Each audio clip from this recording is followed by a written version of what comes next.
Hi Jess, how are you? Hey Patricia, yeah, I'm very well, thank you.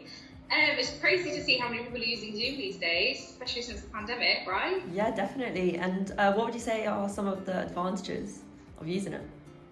I think the biggest advantage for everyone really is the fact that it's so time effective. It's also more adaptable, more flexible to everyone. So you're not required to commute or spend money traveling to an interview. But it also means that the employer can do more back-to-back interviews as well. Yeah, and what about disadvantages?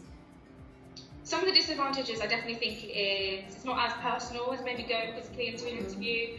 It also can have like a little bit of a barrier. Like so, as much as the employer has a lot of insight to give about the company, I think when you physically go to maybe their workspace, you can get a little bit of feel for like whether you see yourself working in that company. But other than that, I think there's so many more benefits than negatives. Yeah. And how would you prepare for a Zoom interview? I definitely think there's lots of prep you should always take. Make sure your Zoom is completely up to date with the latest updates. Make sure your laptop charge is like 100% in case like you'd hate for it to die like mid-interview. And then I always say as well, like just make sure you jump on your actual Zoom meeting or interview like 5 to 10 minutes beforehand. This just make sure everything's set up. You can get familiar with the camera angle and also just testing your sound as well. Yeah. And what about on the actual call?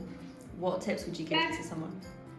On the actual call, this could be a little bit of like preparation and also maintain throughout the call is to always be in a quiet space and someone that's really well lit and clear. You don't really want a disruptive background, you want the focus to be on you. Something as well, like a lot of people in their home, they can get quite comfortable and often forget that they're actually interviewing for a potential job. So I'd always say just make sure you're in some professional clothes, you're maintaining posture, and just make sure you're maintaining that eye contact and clear voice so they can hear you as well. Yeah.